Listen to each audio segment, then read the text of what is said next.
Book 10, Four Little Engines. Dear friends, Sir Handel Brown is the owner of a little railway which goes to Skarloey and Reneus. Skarloey means lake in the woods, and Reneus means divided waterfall. They are beautiful places, and lots of people visit them. The owner is very busy, so Mr. Peter Sam, the Thing Controller, manages the railway. The two engines, who are called Skarloey and Reneus, grew old and tired, so the owner bought two others. These stories tell you what happened. The author. Skarloey Remembers. The Fat Controller had sent Edward to the works to be mended. Near the workstation, Edward noticed a narrow-gauge engine standing in an open-sided shed. That's Skarloey, he thought. What's he doing here? He remembered Skarloey and his brother Reneus, because in the old days he had often brought passengers who wanted to travel up to the lake in their little train. As the men at the works could not mend him at once, Edward asked them to put him on a siding close to Skarloey. Skarloey was pleased to see Edward. "The owner has just bought two more engines," he said. "He told me I was a very old engine and deserved a good rest. He gave me this shed so that I could see everything and not be lonely. But I am lonely all the same," he continued sadly. "I miss Reneus very much. Yesterday one of the new engines pushed him on a truck, and now he's gone to be mended. I wish I could be mended too and pull coaches again." "Have your coaches got names?" asked Edward. "Oh, yes, there's Agnes, Ruth, Jemima, Lucy, and Beatrice. Agnes is proud. She has cushions for first-class passengers. She pities Ruth, Jemima, and Lucy, who are third-class with bare boards. But they all four sniff at Beatrice. Beatrice often smells of fish and cheese, but she is most important," said Skarloey earnestly. "She has a little window through which the guard sells tickets. I sometimes leave the others behind, but I always take Beatrice. You must have tickets and a guard, you know." "Of course," said Edward gravely. "Reneus and I," continued Skarloey, "used to take turns at pulling the trains. We know everybody, and everybody knows us.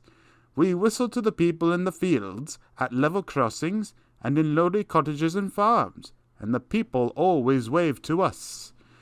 We love passing the school playgrounds at break time, for then the children will always run over to the fence to watch us go by. The passengers always wave, because they think the children are waving to them. But we engines know better, of course," said Skarloey importantly. "Yes, we do indeed," agreed Edward. "We take tourists to the lake, and then get ready to pull the train back. We enjoy the morning journey home, because then our friends from the villages come down to do their shopping. We whistle before every station, 'Beep, beep, look out!' and the people are there ready. 'Where's Mrs. Last?' asks the guard. 'She's coming.' 'Beep, beep,' we whistle, and Mrs. Last comes running onto the platform. 'We'll leave you behind one of these days, missus,' laughs our driver, but we know he never will. We stop elsewhere too, at farm crossings and stiles, where paths lead to lonely houses. Reneus and I know all the places very well indeed, and our driver used to say that we would stop even if he didn't put on the brakes. Sometimes on market day, Ruth, Jemima, and Lucy were so full of people that the guard would allow third-class passengers to travel in Agnes. She didn't like that at all, and would grumble, 'First-class coach, third-class people.' That made me cross. 'Shut up,' I'd say, 'or I'll bump you.' That soon stopped her rudeness to my friends."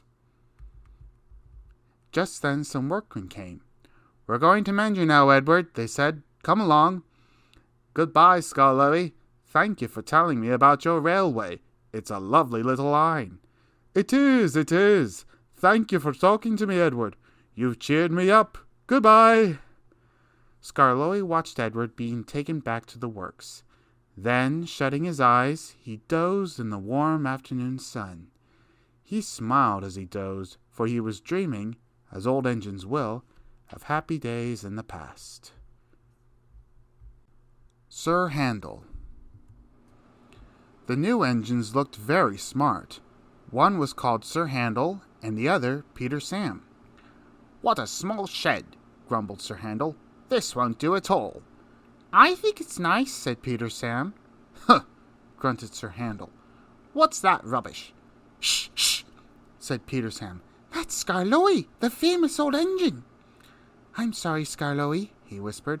"Sir Handel's upset now, but he's quite nice, really." Skarloey felt sorry for Peter Sam. "Now, Sir Handel," said the fireman next morning, "we'll get you ready." "I'm tired," he yawned. "Let Peter Sam go. He'd love it." "No," said the fireman. "Owner's orders. You're first." "Oh, well," said Sir Handel sulkily. "I suppose I must." When his driver arrived, Sir Handel puffed away to fetch the coaches. "Whatever next?" he snorted. "Those aren't coaches. They're cattle trucks." "Ooh!" screamed Agnes, Ruth, Lucy, Jemima, and Beatrice. "What a horrid engine!" "It's not what I'm used to," clanked Sir Handel rebelliously, making for the station. He rolled to the platform just as Gordon arrived. "Hello," he said. "Who are you?" "I'm Gordon. Who are you?" "I'm Sir Handel." "Yes, I've heard of you. You're an express engine, I believe." "So am I, but I'm used to bogie coaches, not these cattle trucks." "Do you have bogie coaches?" "Oh yes, I see you do. We must have a chat sometime. Sorry I can't stop. Must keep time, you know." And he puffed off, leaving Gordon at a loss for words. Come along, he puffed. Cattle trucks, grumbled the coaches. "We'll pay him out. Presently they stopped at a station. The line curved here and began to climb. It was not very steep, but the day was misty and the rails were slippery. "Hold back," whispered Agnes to Ruth. "Hold back," whispered Ruth to Jemima. "Hold back," whispered Jemima to Lucy. "Hold back," whispered Lucy to Beatrice. And they giggled as Sir Handel started and their couplings tightened. Come on, he puffed as his wheels slipped on the greasy rails. Come on. His wheels were spinning, but the coaches pulled him back, and the train stopped on the hill beyond the station. I can't do this, he grumbled. I'm used to sensible bogie coaches, not these bumpy cattle trucks. The guard came up. I think the coaches are up to something, he told the driver. So they decided to bring the train down again to a level piece of line, to give Sir Handel a good start. The guard helped the fireman put sand on the rails, and Sir Handel made a tremendous effort. The coaches tried hard to drag him back, but he puffed and pulled so hard that they were soon over the top and away on their journey. The Thing Controller was severe with Sir Handel that night. You are a troublesome engine, he said. You are rude, conceited, and much too big for your wheels. Next time I shall punish you severely. Sir Handel was impressed and behaved well for several days. Then one morning he took the train to the top station. He was cross. It was Peter Sam's turn, but the Thing Controller had made him go instead. We'll leave the coaches, said his driver, and fetch some trucks from the quarry. Trucks? Snorted Sir Handel. Trucks? Yes, his driver repeated. Trucks. Sir Handel jerked forward. I won't, he muttered. So there. He lurched, bumped, and stopped. His driver and fireman got out. Told you, said Sir Handel triumphantly. He had pushed the rails apart and settled down between them. They telephoned the Thing Controller. He came up at once with Peter Sam and brought some workmen in a truck. Then he and the fireman took Peter Sam home with the coaches, while the driver and workmen put Sir Handel back on the rails. Sir Handel did not feel so pleased with himself when he crawled home and found the Thing Controller waiting for him. You are a very naughty engine, he said sternly. You will stay in the shed till I can trust you to behave. Peter, Sam, and the Refreshment Lady. As Sir Handel was shut up, Peter Sam had to run the line. He was excited, and the fireman found it hard to get him ready. "Sober up, can't you?" he growled. "Anyone would think," said Sir Handel rudely, "that he wanted to work." "All respectable engines do," said Skarloey firmly. "I wish I could work myself. Keep calm, Peter Sam. Don't get excited, and you'll do very well."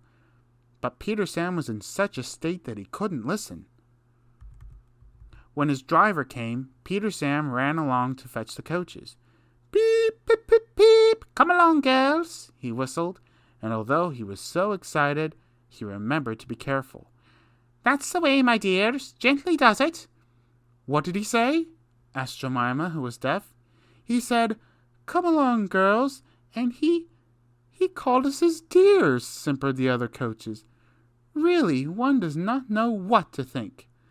Such a handsome young engine, too. So nice and well-mannered." And they tittered happily together as they followed Peter Sam. Peter Sam fussed into the station to find Henry already there. "This won't do, youngster," said Henry. "I can't be kept waiting. If you're late tonight, I'll go off and leave your passengers behind." "Pooh," said Peter Sam. But secretly he was a little worried. But he couldn't feel worried for long. "What fun it all is," he thought as he ran round his train.